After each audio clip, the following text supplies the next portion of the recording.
গল্প হলেও সত্যি চ্যানেলটাকে সাবস্ক্রাইব করুন আর বেল আইকনটা টিপুন নতুন এবং পুরনো ইউনিক কিছু সিনেমার এক্সপ্লানেশন শুনতে।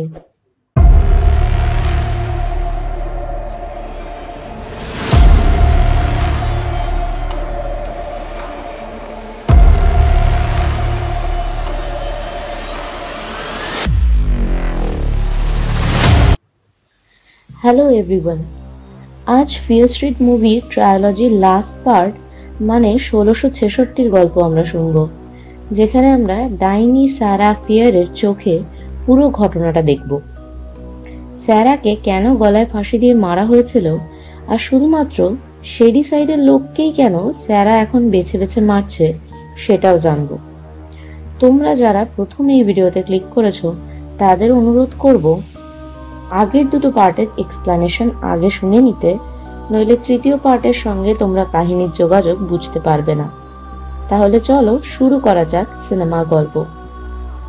গল্প শুরু হয় ফিয়ার স্ট্রিট পার্ট 2 এর লাস্ট সিন থেকে, যখন ডিনা স্যারা ফিয়ারের হাতের পাতা আর কঙ্কাল জঙ্গলে গিয়ে একত্রিত করে। ডিনা তখনই একটা ভিশন দেখে এবং এই ভিশনে ও নিজেই স্যারা ফিয়ার হয়ে গিয়েছিল। 1666-তে স্যারা ওর বাবা এবং ভাইয়ের সঙ্গে একটা ছোট্ট গ্রামে থাকতো। ওর বাবা স্যারার বিয়ে সলোমন গুডের সঙ্গে দেওয়ার কথা বললে স্যারা বিয়েতে না করে দেয়। স্যারা খুবই কর্মঠ একজন যুবতী ছিল যে নিজের পরিবারের সমস্ত খেয়াল রাখত, কিন্তু ও গ্রামের প্রধান প্যাস্টরের মেয়ে হ্যানা মিলারকে ভালোবাসত, যেটা তখনকার দিনে ইংরেজদের মধ্যে উদ্ভট এবং বর্জিত ছিল। গ্রামের আরেকটি লম্পট মাতাল থমাসের স্যারার উপর খারাপ নজর ছিল, আর ও স্যারাকে মোটামুটি সব জায়গায় ফলো করত। এক রাতে গ্রামের এই অল্প বয়সী ছেলেমেয়েগুলো বাবা মার অগোচরে একটু আনন্দ উল্লাস করবার ব্যবস্থা করে। তাই স্যারা, হ্যানা, লিজি গ্রামের বাইরের জঙ্গলে এক মহিলা মেরির ঘরে এক ধরনের ফলের খোঁজে যায়, যেটা খেলে নেশা হয়। এই মেরি নামক মহিলাকে গ্রামের লোক ডাইনি বলে তাড়িয়ে দিয়েছিল, কারণ তার স্বামী মারা গিয়েছিল। তাই মেরিকে শয়তান বা ডেভিলের বধূ বলে এবং তাকেই তার স্বামীর খুনি বলে ধরে নেওয়া হয়েছিল। প্রচলিত ছিল এই মেরির বয়স প্রায় 1000 বছর এবং এ অবিবাহিত মেয়েদের রক্তপান করে নিজের যৌবন ধরে রাখে। যাই হোক, মেরির ভাঙাচোরা ঘরে ঢুকে লিজি সেই নেশাগ্রস্ত ফলের খোঁজে যায়, আর সারা একটা শয়তানের বই পায়, যেটাকে খোলার কিছুক্ষণের মধ্যেই মেরি ঘরে ফিরে আসে এবং ওদের ওখান থেকে তাড়িয়ে দেয়। লিজি পার্টিতে পৌঁছে সবাইকে একটা করে বেরি বা নেশার ফল দেয় এবং সবাই ওখানে মত্ত হয়ে ওঠে। কেলেব বলে একটা ছেলে হ্যানার সঙ্গে বেয়াদবি করলে স্যারা ওকে চড় মেরে হ্যানাকে নিয়ে জঙ্গলের দিকে পালায়। স্যারা আর হ্যানা এখানে একটু ঘনিষ্ঠ হয়ে ওঠে, কিন্তু ওদের পেছনে দাঁড়িয়ে ওদের কেউ দেখছিল। এটা ওরা বুঝতে পেরে তখনই যে যার ঘরে পালিয়ে যায়, কারণ ওরা জানতো ওদের এই বর্জিত প্রেমের সম্পর্কের কথা গ্রামের লোক জানতে পারলে ওদেরকেও ডাইনি, শয়তানের পূজারী বলে ফাঁসি দিয়ে মেরে দেবে। ঠিক এর পরের দিন সকালে পুরো গ্রাম জুড়ে অদ্ভুত কাণ্ড ঘটতে শুরু করে। হ্যানার বাবা প্যাস্টর মিলার যেন এক বশীকরণের অধীনে চলে গিয়েছিল। হ্যানা এই সবকিছুর কারণ ওদের সম্পর্ককে মনে করে, কারণ গ্রামের কেউ ওদেরকে রাতে দেখেও ফেলেছিল। হ্যানার মা এসব শুনে স্যারাকে চুলের মুঠি ধরে ঘর থেকে বাইরে বের করে দেয়। স্যারার বাবাও স্যারাকে বাজে মেয়ে বলে নেশায় মত্ত হয়ে যায়। বাড়ির সমস্ত খাবার দাবারগুলোই তখন পোকা পড়ে যেতে থাকে বা পচে যায়। জীবজন্তুগুলো অস্বাভাবিক ব্যবহার করা শুরু করে, এমনকি সারার কুকুরটাকেও কেউ মেরে গ্রামের একমাত্র কুয়োর জলে ফেলে দিয়েছিল। এই সব কিছুকে উপলক্ষ করে মাতাল ছেলেটা থমাস শয়তান এসে গেছে, কোনো ডাইনি কালো জাদু করেছে, গ্রামের সকলকে মারবার চেষ্টা করছে বলে প্রত্যেক গ্রামবাসীকে উত্ত্যক্ত করতে থাকে। স্যারাও ভাবে হ্যানার প্রতি ওর আকর্ষণ বা ভালোবাসার জন্যই ঈশ্বর ওদের উপর রাগ করেছেন এবং শয়তানের চোখ এই গ্রামের উপর পড়েছে। এই সব কথা স্যারা সলোমনকে বলেও দেয়, কিন্তু সলোমন বলে এতে ওদের কোনো দোষ নেই।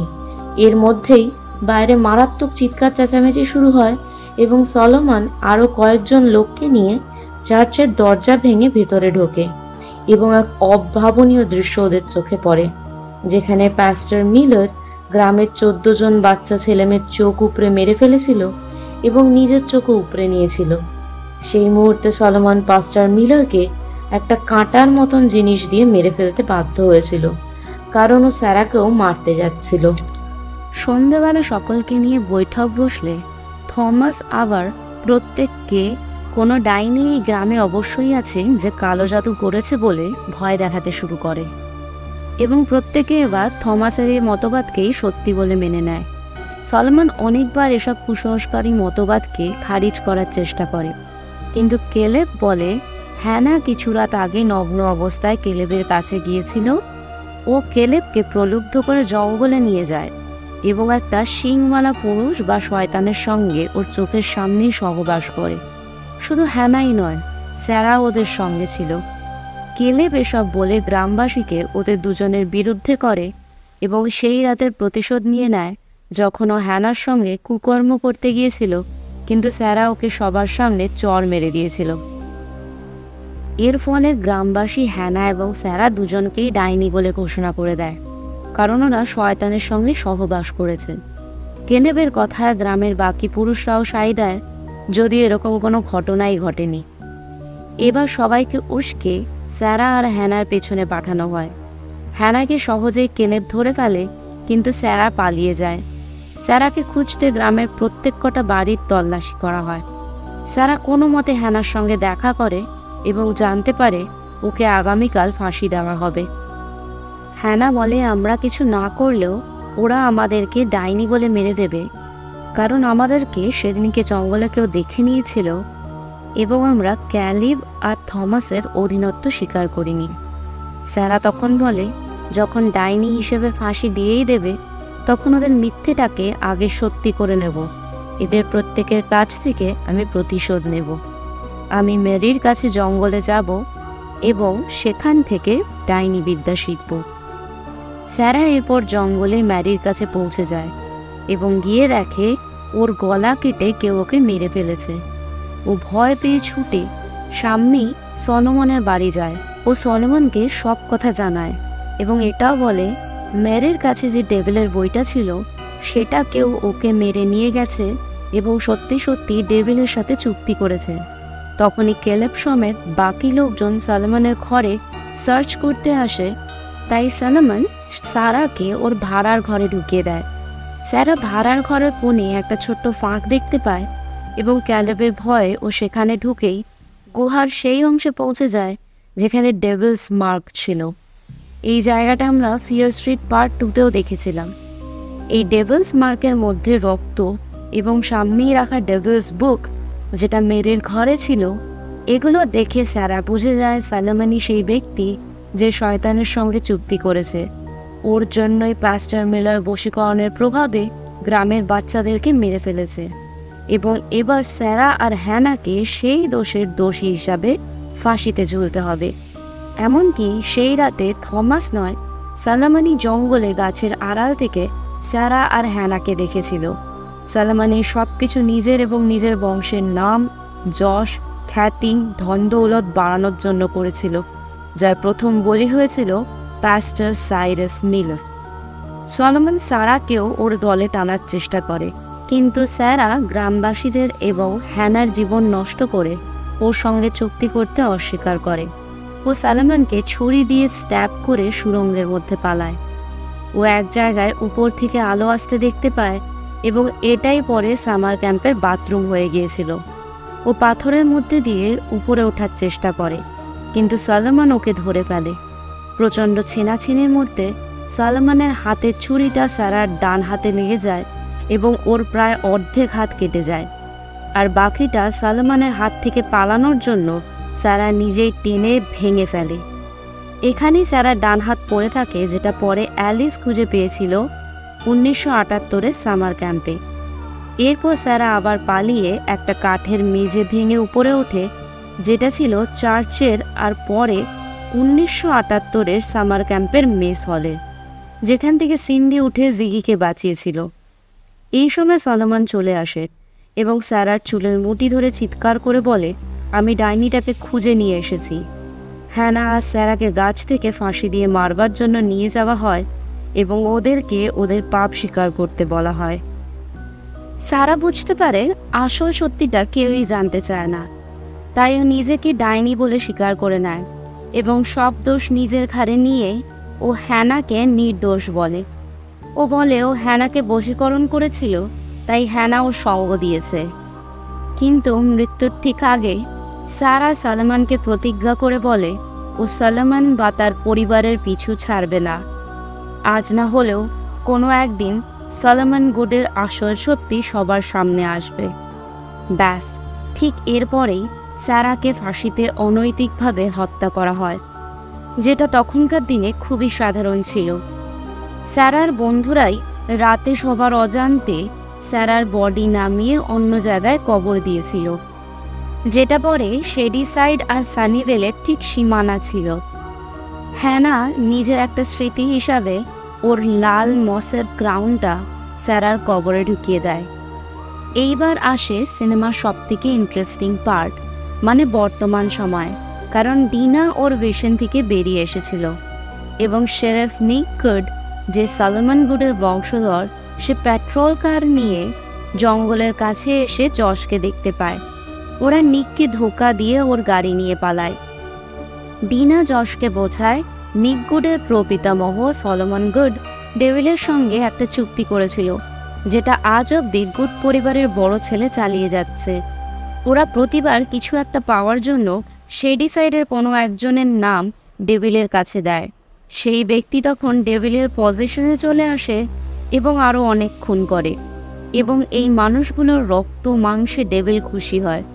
সানিভেল এভাবেই প্রাচুর্যে ভরে উঠেছিল। নিক নিজেও শেরিফ হয়েছিল এবং ওর ভাই সানিভেলের প্রেসিডেন্ট ছিল। ওদের সম্পত্তি এবং প্রতিপত্তির কোনোই সীমানা ছিল না, কিন্তু শেডিসাইড সবসময় ডেভিলের দুষ্প্রভাবে ছিল। সারার কোনো দোষ ছিল না, ও সবসময় ভিশন দেখিয়ে সত্যিটাকে বাইরে আনার চেষ্টা করেছিল, কিন্তু গুড পরিবারের লেখা কবিতা, লোককথা, সেগুলোকে সবসময় উল্টো বুঝিয়েছে। এখন যেহেতু ডিনা আর স্যাম দুজনেই ভিশনে সত্যিটা জেনে গেছে, তাই গুড ওদেরকে মৃত সাইকো কিলারদের পাঠিয়ে মারবার চেষ্টা করছে। ডিনা আর জশ জিগির বাড়িতে ফেরত চলে আসে। ও জিগিকে নিকের আসল সত্যিটা জানায় এবং নিককে মারবার একটা প্ল্যান করে। জশ শেডিসাইডের সেই জ্যানিটারকে প্ল্যানে সামিল করে, যাকে নিক অন্যায়ভাবে অ্যারেস্ট করেছিল। ওরা শেডিসাইডের মলে পৌঁছায় এবং জিগি নিককে ফোন করে ওকে ডাকে, কারণ নিক জানতো না জিগি ডিনা আর জশের দলে আছে। ওরা প্ল্যান করে সাইকো কিলারদের একটা স্টোরে শাটার দরজায় আটকে রেখে নিক গুডকে মারবে, কারণ সাইকো কিলারদের মারা সম্ভব নয়। ডিনা নিজের হাত কেটে রক্ত বের করে জলে মেশায়, ঠিক যেভাবে পার্ট 1-এ স্যামের রক্ত মেশানো হয়েছিল। ওরা পুরো মলে রক্ত আর জল এবং রেডিয়াম মিশিয়ে অনেক কিছু মার্ক করে দেয়, কিন্তু মলে গুডের জায়গায় অন্য দুজন অফিসার এবং সাইকো কিলাররা একসাথেই পৌঁছে যায়। পুলিশগুলো কিছু বুঝে ওঠার আগেই সাইকো কিলাররা ওদের মেরে ফেলে এবং তারপর ডিনার রক্তের গন্ধ ফলো করে ওরা স্টোরটাতে ঢুকে পড়ে। ওরা আস্তে আস্তে স্টোরের সবকটা শাটার বন্ধ করে দেয়। 4 জন কিলার ওদের ফাঁদে এসে পড়েছিল। তখনই হঠাৎ সব আওয়াজ স্তব্ধ হয়ে যায়, মানে নিক গুড এসে পড়েছিল।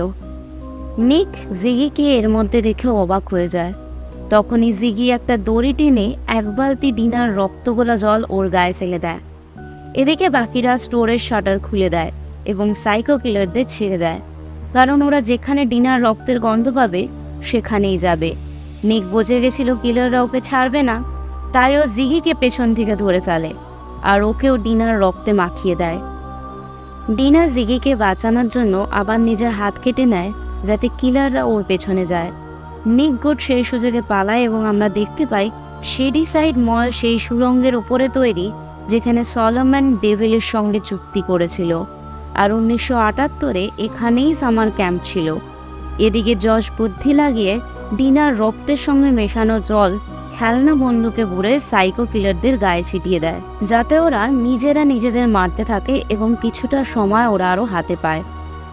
জশের বুদ্ধি এবারও কাজে লেগে যায়, কিন্তু এর মধ্যে স্যাম ওর বাঁধন খুলে পালিয়ে ডিনার পেছনে সুড়ঙ্গে পৌঁছায়। নিচে স্যাম ডিনার কাছে পৌঁছে যায় এবং উপরে অন্য সাইকো কিলাররা আবার বেঁচে ওঠে। ডিনা স্যামের হাত থেকে কোনো মতে বেঁচে যায়, কিন্তু নিক ওকে ধরে ফেলে।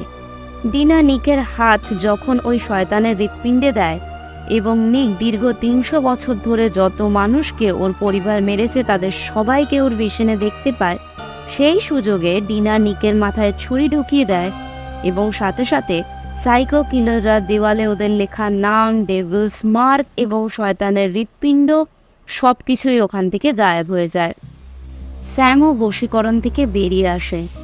এরপর ডিনা আর স্যাম সুড়ঙ্গের ভিতর দিয়ে হাঁটতে হাঁটতে সোজা নিক গুডের বাড়িতে বেরোয়। তার মানে শেডি সাইড এবং সানিভেল সব কিছুই এই সুড়ঙ্গের মধ্যে দিয়ে কানেক্টেড ছিল। সিনেমার শেষ সিনে পৌঁছে আমরা একটা নিউজ রিপোর্ট দেখতে পাই যেখানে শেরিফ নিক গুডকে শেডি সাইডের সিরিয়াল কিলার বলা হয়।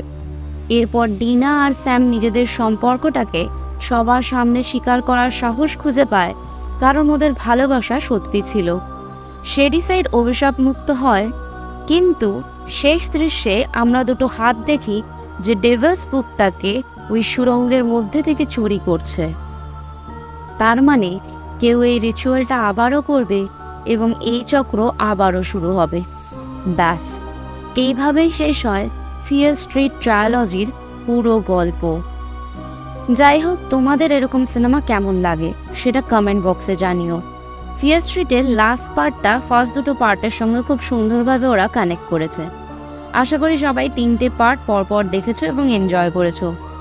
আজ তবে এটুকুই, আবার নতুন কোনো গল্প নিয়ে চলে আসবো খুব শিগগিরই। সুস্থ থেকো, সঙ্গে থেকো, চ্যানেলটা সাবস্ক্রাইব করে দিও। এক্সপ্লেনেশন ভালো লাগলে একটা লাইক করে দিও। আজ তবে আসি। Thanks for watching.